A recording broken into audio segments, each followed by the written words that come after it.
morning. A lot of the questions we've been fielding as we start setting up the rabbit holes revolve around one basic principle, which is how do I make my agricultural enterprise successful? What do I do? And the follow-on question to that is, well, it depends on what you define as success. Let me give you some examples, 3 of them in fact. So the first one is the most straightforward. A person wants to buy a 20 to 50 acre piece of property and establish a profitable market garden regenerative agriculture system, which includes rotate grazing and all sorts of different innovations for growth. That's a very specific farm. The farm's got business spreadsheets, they're managing every dime, they're watching everything, where everything goes, and they're really focused on the end state of economics. Great farm. Second one is almost the opposite, which is the people that have fallen in love with the place. Now these generally fall into 2 categories. One, I'm about ready to inherit or acquire something that I want to restore to what I remember as a child or a young adult. Or my wife and I were driving down a country road and we stumbled across the perfect Victorian manor in the hills of Kentucky, and we've looked upon it 10 to 15 years dilapidated and said, we want to save it. That is a totally different farm than the economics farm.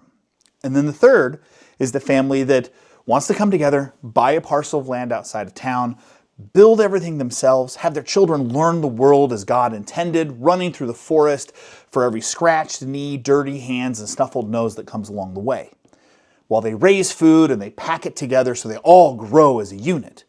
Those 3 farms are completely different farms and therefore have different metrics to determine success. The funny part is as I've consulted on all those different kinds of projects, I've found that the same equation for success is relevant. Let me share it with you. Your outputs are equal to the environmental conditions plus your inputs multiplied by the engineering rule of 3. All right, so what does all that jargon mean? Well, your outputs are pretty straightforward. Inside these cages right now, I've just started some potatoes.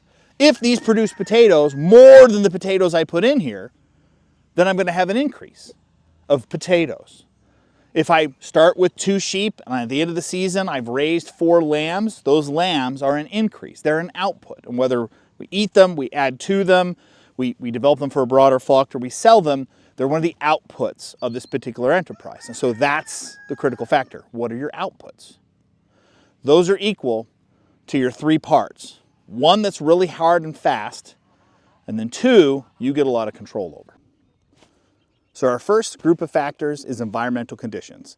These are the fixed or nigh-fixed principles or variables that you need to consider in this equation. They include things like your topography and your soil, your weather, the number of grow days or solar days that you have inside of your zone, your grow zone, and of course the legal and market constraints that exist where you are.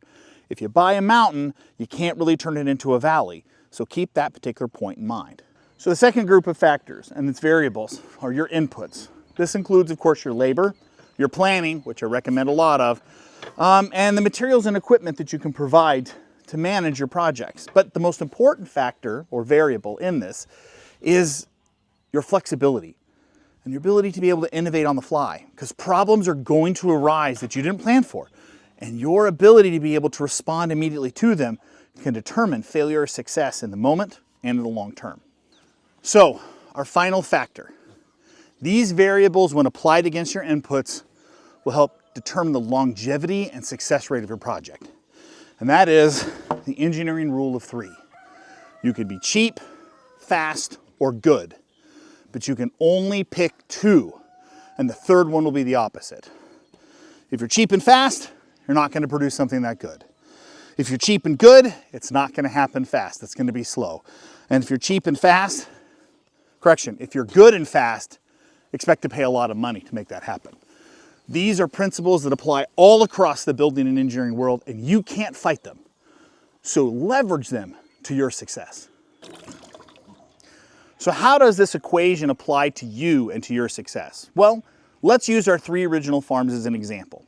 If you're building for profit, if you're establishing to build a market garden farm, the location is going to be the most important thing. What has the best soil? What has the closest proximity to different markets? How's it going to be easy to be able to operate the legal hurdles that are inside of that particular sphere? That's going to be your principal decision, because once you decide, you're fixed. On the other hand, if you've already fixed on the place, Understanding those variables are going to help you navigate the way forward.